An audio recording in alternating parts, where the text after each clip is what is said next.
Shalom saudara yang diberkati oleh Tuhan. Hari yang baru, ada berkat yang baru dan anugerahnya sempurna dan selalu baru buat kita setiap pagi. Saya sedang ada di perkebunan kopi di Banaran, ya, di daerah Bawen. Jadi kalau saudara dari Jakarta mau ke Jawa Tengah liburan, exit di Bawen, pasti saudara akan temu dengan Cafe Banaran. Ada hotelnya, ada agro wisatanya. Ya, nah ini di belakang saya ini kopi, ya, pohon kopi. Buat saudara yang belum pernah lihat, ini dia kopi. Saya petik ya, maaf. Ini kopi Robusta. Nah, ini yang masih hijau, ini masih merah. Nanti dia sampai jatuh sudah merah tua. Nah, inilah yang dijemur kemudian, ya. Nah, jadi ini kopi Robusta. Oke, itu sekilas. Jadi kalau saudara ke Jawa Tengah, jangan lupa mampir di Cafe Banaran. Itu tidak jauh dari kota Salatiga di mana saya tinggal. Nah, renungan pagi hari ini mengingatkan kita tentang apa yang Tuhan Yesus sudah buat dan kerjakan buat kita. Bahwa ketika Tuhan Yesus berkata sudah selesai di atas kayu salib, maka tidak ada satupun yang menyangkut kebutuhan kita, menyangkut keperluan kita, menyangkut masalah hidup kita yang dia belum selesaikan. Nah, salah satu yang dia sudah selesaikan adalah ini, pengampunan dosa. Tahukah saudara bahwa dosa seisi dunia telah diampuni oleh Tuhan Yesus 2000 tahun yang lalu? Tahukah saudara bahwa segala kutuk itu telah ditanggung di atas tubuhnya, di dalam tubuhnya 2000 tahun yang lalu? Tahukah saudara bahwa seluruh kebutuhan hidup saudara itu telah dia sediakan 2000 tahun yang lalu buat saudara dan saya ketika Tuhan Yesus mati di atas kayu salib. Jadi ketika dia berkata sudah selesai, dengan kata itu ucapkan buat masalah saudara, penyakit saudara, sudah selesai. Nah, ini fakta saudara yang terjadi 2000 tahun yang lalu. Nah, hanya karena mungkin saat ini ada orang-orang yang sakit dan kemudian mereka tidak sembuh, bahkan mungkin mati. Hanya karena ada orang-orang mungkin yang pencari mujizat, yang datang kepada Tuhan, ya datang kepada Yesus cuma ingin melihat mujizat. Sebagaimana dalam 1 Korintus pasal 1 ayat yang ke-18 sampai 20 dikatakan bahwa orang-orang Yahudi mereka meminta tanda-tanda mujizat. Orang Yunani mencari hikmat, tetapi orang Yahudi mencari tanda-tanda mujizat. Nah, dari sekian banyak orang-orang yang mengikut Yesus, ini ada satu kelompok orang ini, yaitu mereka yang mencari mujizat. Mereka tidak mencari Yesus, mereka cuma mencari apa yang Yesus bisa buat, apa yang dia bisa kerjakan untuk mereka. Jadi alasannya sangat egois, sangat untuk diri sendiri. Ya. Nah, inilah ada banyak orang-orang yang seperti ini. Yang mengikut Tuhan hatinya tidak murni. Imannya dia tidak sungguh-sungguh murni untuk mengikut Yesus. Karena sekali lagi motivasinya cuma mencari mujizat, mencari kesembuhan. Nah, problem dengan ini adalah, salahkah saudara datang kepada Yesus mengharapkan kesembuhan? Tidak. Karena itu adalah provision, itu adalah penyediaan Tuhan yang Tuhan Yesus sudah sediakan buat kita dan dia sudah sembuhkan sakit penyakit kita. Jadi tidak ada lagi sebuah keraguan dan pertanyaan apakah kehendak Tuhan untuk saudara sembuh atau tidak.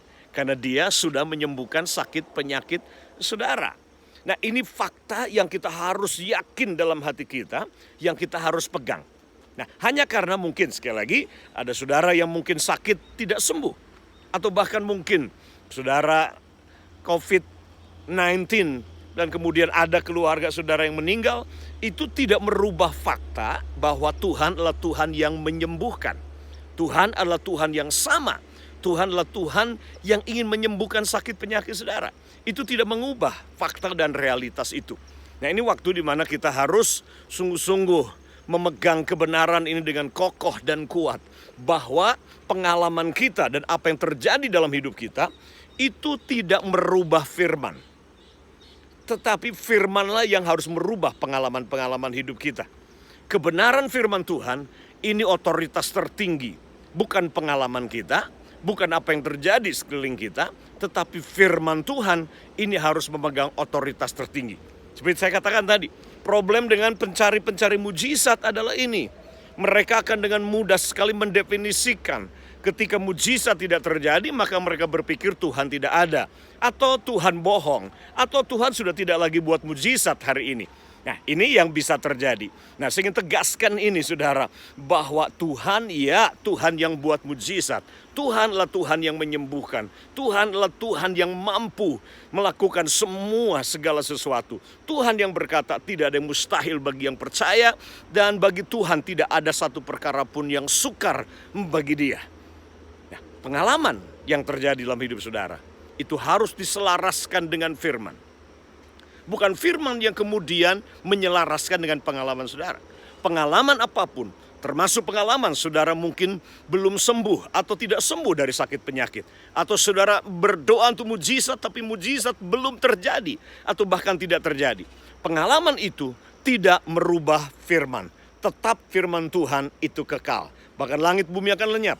Tapi firmanku, kata Tuhan, itu tinggal tetap untuk selama-lamanya.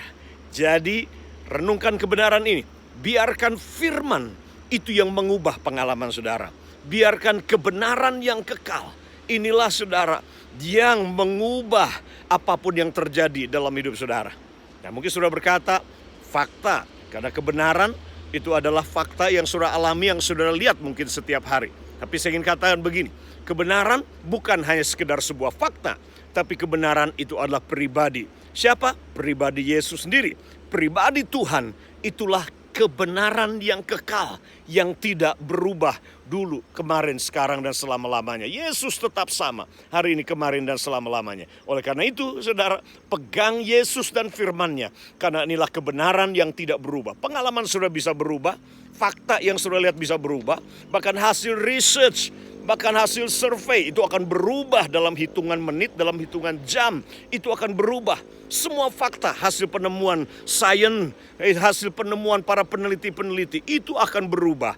Ya, survei tentang ekonomi, prediksi tentang resesi, tentang krisis, semuanya bisa berubah. Karena itu, supaya hidup saudara tidak tergoncangkan dan tidak mudah berubah, pegang firman Tuhan yang tidak berubah. Tuhan masih buat mujizat? Ya, sampai hari ini Dia masih buat mujizat. Sudah mendengar banyak kesaksian-kesaksian mujizat-mujizat yang Tuhan buat dan Tuhan lakukan hari-hari ini. Karena itu, saudara, pegang firman-Nya, bergantung pada firman dan alami firman-Nya. Tundukkan dan taklukkan semua pengalaman-pengalaman saudara kepada firman Tuhan. Karena firman adalah otoritas tertinggi yang tidak akan pernah berubah selama-lamanya. Tuhan Yesus memberkati saudara. God bless you. Kamu akan mengenal kebenaran. Dan biar kebenaran itu memerdekakanmu. Tuhan Yesus memberkati.